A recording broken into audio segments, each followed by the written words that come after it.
Are we there? Hello, caller. Hello, caller. Hello. Can you hear me okay? Yeah, if only those wolf eyes would be quiet. That's the big problem with wolf eyes, I hear. Hey, Alice. They're noisy. I know it sounds awfully rude, but could we ask wolf eyes to be a little bit less rowdy for a minute? Hi. Tell them, you can tell them if they don't quiet down, they get no more airplay at WHFR. That'll scare them right into submission. You there? Yes, can you hear me? Okay. Not very well, but it's better. Is that better? Yeah, that's better. Okay. Good. Well, let me inform the listeners that I have been playing Psychic TV so far, beginning at 9 o'clock, the top of the hour here at Skrockin Yer Butow. I'll be playing Psychic TV for the remaining nearly 2.5 hours, and right now on the phone we have Breyer P-Orridge of Psychic TV. Hello, everyone. Breyer was kind enough to take time out of his hectic touring schedule, currently in Chicago, to call the radio station. It's true, I just gave up my spaghetti for you. You didn't completely lose out on the spaghetti, did you? There's going to be more left. I get some of it. I'm okay. Okay. I don't want to get fat and lazy. Really? No. Okay. Just so you know, Breyer, there's another former DJ who came out of retirement just to stop by the studio and say hello to you. There is? Yes, Mr. Petey Wheatstraw is here in the studio. Hello. How are you doing tonight? I'm good. Good? I'm fine. I'm listening to WFR. WFR? HFR. So. Yeah. Well, WFR kind of has a nice ring to it as well, though. Howard Ford Radio. we like to call him... Right? Right, we like to call him Howie. Howie Ford. Who was Howie Ford, anyway? Or Henry Ford. Who was it? Is that the Ford? Oh, the motor company. Yeah, yeah, motor. See me, so English. So it's still a big deal then? They have a Henry Ford College and stuff? They have a Henry Ford College, they have a museum, they have a hospital, they have a couple hospitals. Yeah. Is that for the people who get injured on the conveyor belts at the factory or something? I'm sure it started off like that and expanded to the general public. So industrial, Detroit.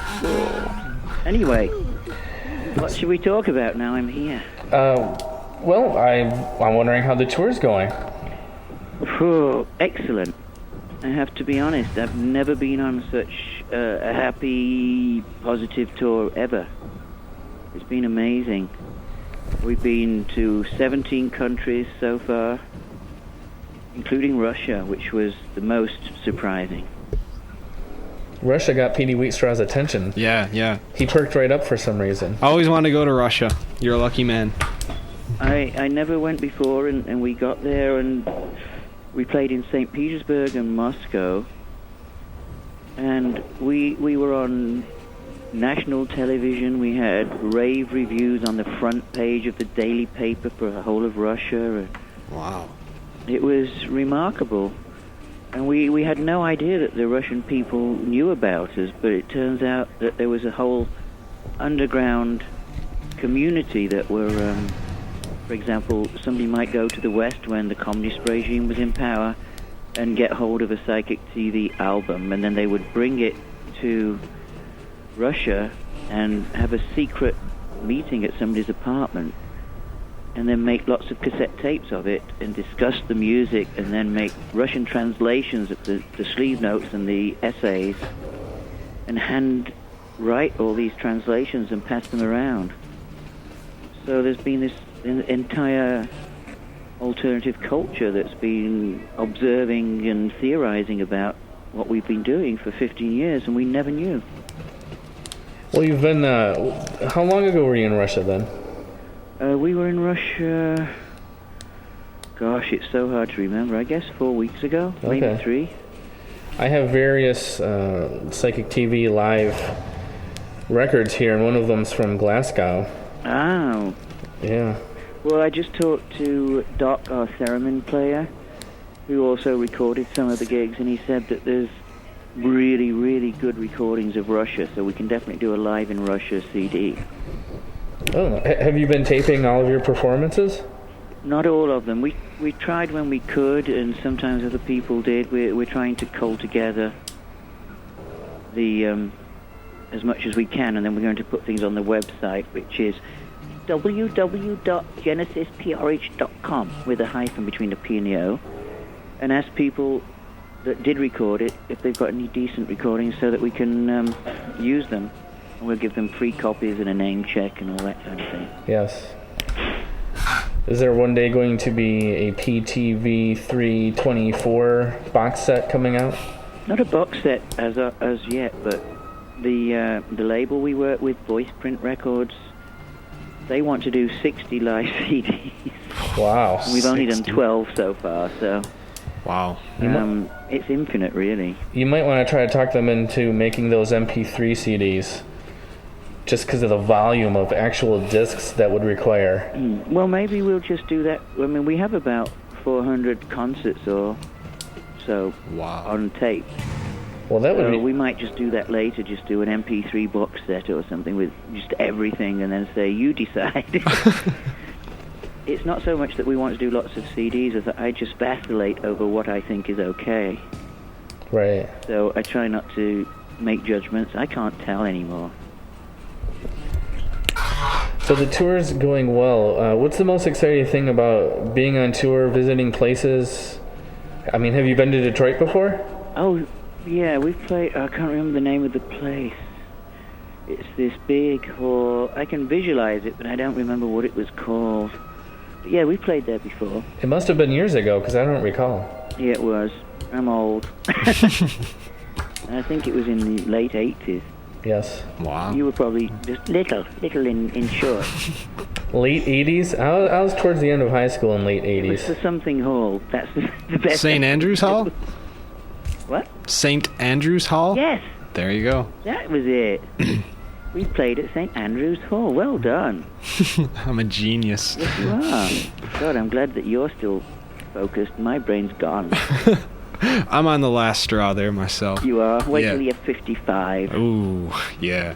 But the best thing about the tour, it sounds so corny, but this band, this lineup of the band, is how I always meant it to sound. And I feel vindicated in feeling that just because the audience has been incredibly enthusiastic everywhere so far. Of course, now I've said that, they're going to hate us in Detroit, but... Well, if they hate you, you can always blame it on Wolf Eyes. No, they're nice. We've been talking to them all day. They're great, and everybody in the band really liked their sound checks. So, have you seen them before? Tonight's the first gig with No, Wolf this Eyes. is the first one, but they're everywhere in the press. Right. They're sort of the press darlings right now. We did, well, actually, the station here is doing a compilation CD of local artists, and they were kind enough to give us a track. Kind enough, you see what I mean? Yes. It's great though that somebody can just sort of zoom through the usual what's the word, intransigent or inert music business and just smash through that and make waves anyway. Right. It's always exciting to know that there's still ways for independent minded bands to do what they want and get attention. Well, we're talking about Wolf Eyes with Mr. Genesis P-Orridge of Psychic TV, currently PTV3. And just to remind the listeners, Wolf Eyes and PTV3 will be playing tomorrow evening at the Magic Stick.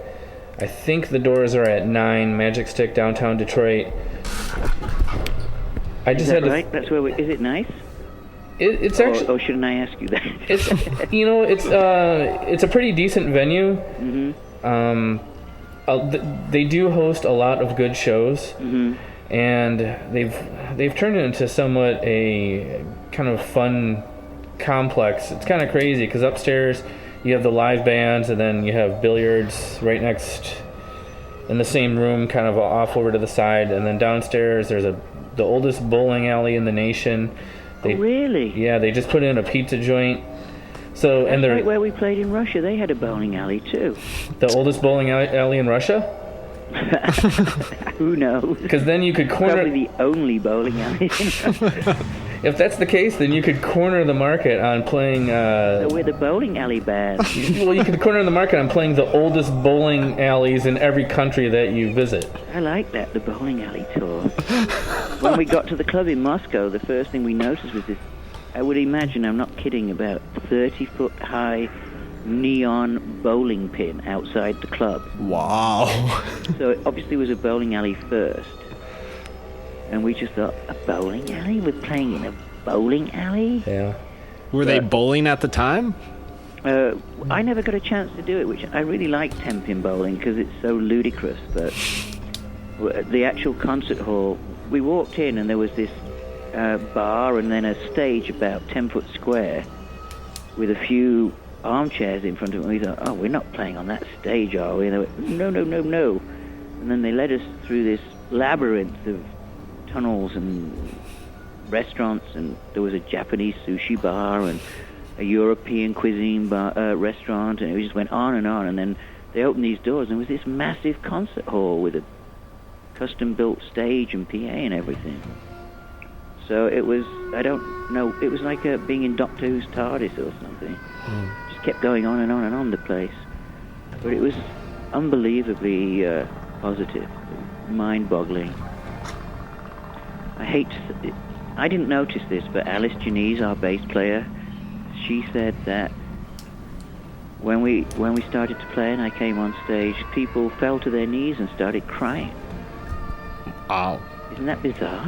You didn't notice that? Thank God, I would have been embarrassed. I would have run away. Going, what do you mean? What's this? I didn't start crying, but I was pretty nervous before you called. You were? Yes. Why? I was Does it just... have gold teeth? No, because... bite you? Because after listening to, for anybody, after listening to somebody's music for so long, it could go either way. It could be a nice interview and we could have a pleasant conversation, or if things don't go right, then you're all weird. I would be weirded out if things didn't go right, and if I upset you or something, or you thought it was ridiculous, a waste of time to give us a call. Well, luckily I never think of things like that. I'm always surprised if people even know who we are. It's probably healthy, isn't it? Yes. Well, I hope you're feeling relaxed now. Yes, I'm much more relaxed. I have my feet kicked up on the studio furniture here. I'm getting signals that they're going to open the door, so if I have to go, it's because people start asking me loads of questions, saying, will you sign this and will you sign that? So I apologize in advance. I'm not trying to be grandiose or anything. No, that's okay. You have rock and roll business to attend to. Should I tell you about what we're going to be like? Absolutely, yes, I was going to ask. We usually play around 2 hours. Oh, thanks. Got some water. I wanted wine, but it turned into water. What can you do? You should market that. Turning wine into water. That's no good. Nobody wants that, though, do they? Except the fundamentalists.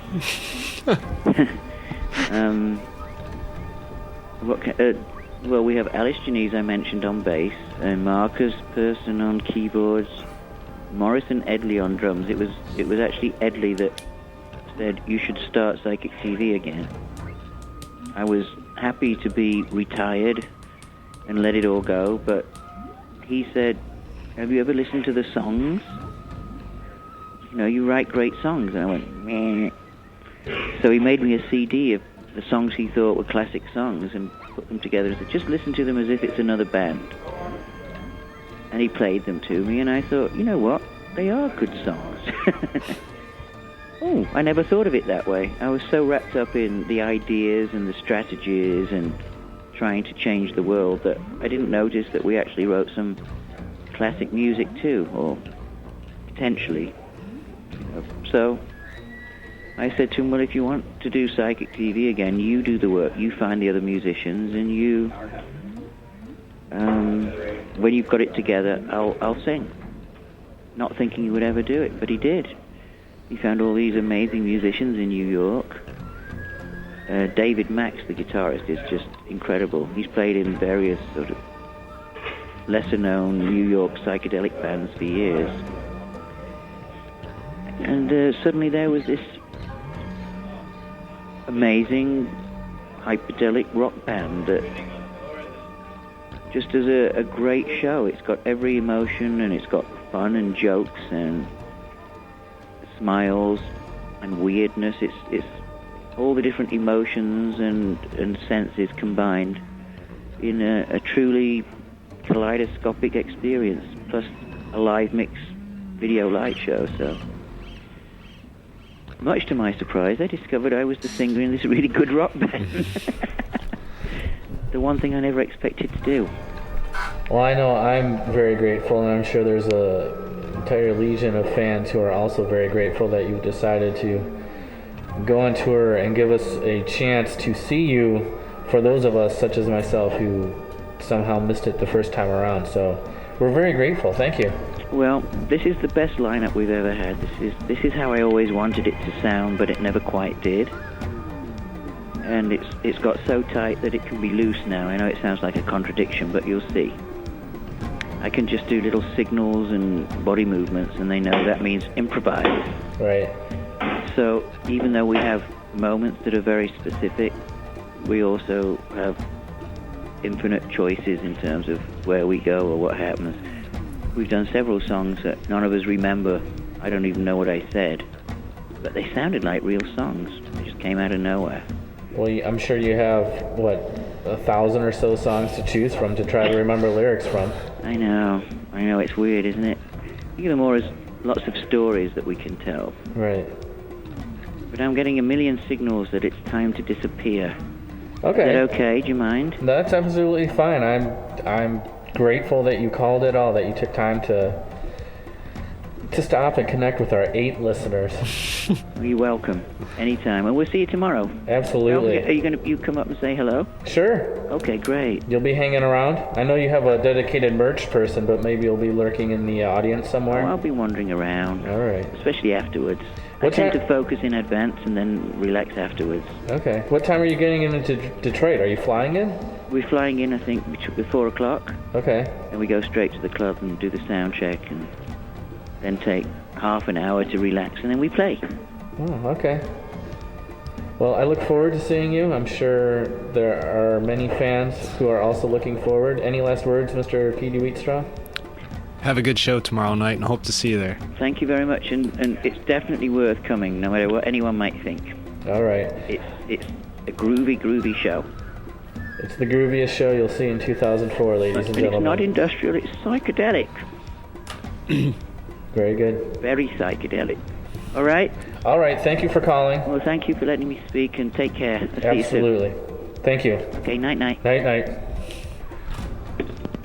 Well, listeners, we just finished talking to Genesis P-Orridge of Psychic TV, in case you weren't aware. In case you tuned in during the middle of that little call-in, Psychic TV is playing tomorrow evening at the Magic Stick in downtown Detroit. Opening up is Wolf Eyes, who are in Chicago this evening, opening up for Psychic TV, probably in a matter of hours.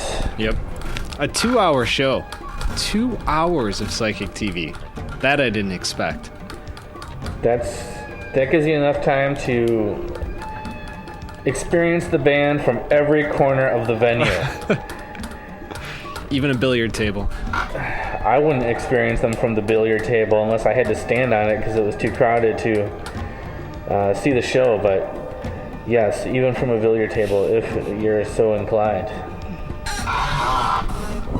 So I suppose it would be appropriate to play some more Psychic TV and to let the listeners know that at some point during the show, we have 2 hours left. At some point, I will be giving away a pair of tickets that you will be able to win. And all you'll have to do is give us a call. Don't call now, we're not giving them away now, but just so you know, the number is 31 Evil Worms. That's 313-845-9676. It's just so much easier for everybody involved if you remember 31 Evil Worms. For me, that's easier to remember than all those numbers, don't you think, Definitely. Mr. Wheatstraw? Definitely. If it hadn't been embedded in our brains from... You were here for over a decade, weren't you? No. No? No. Almost a decade? I'm bad with time. Okay. It was over 5 years, I think. If it hadn't been embedded into P.D. Wheatstraw's brain for over half a decade and mine for well over a decade, we wouldn't remember the numbers either. But you, the listener, there's no excuse for not remembering 31 evil worms. I'm going to shut up right now. I'm going to play a track from a record entitled Psychic Television, a Real Swedish Live Show. We are WHFR Dearborn. Again, many thanks to Genesis P-Orridge for calling in from the Psychic TV show happening in Chicago this evening. Stay tuned this evening to Skrockin Yer Butow to win tickets to their show tomorrow evening at the Magic Stick. Mr. Wheatstraw, is it time for me to shut up? Yeah, shut up. Thank you. You're listening to Skrockin Yer Butow.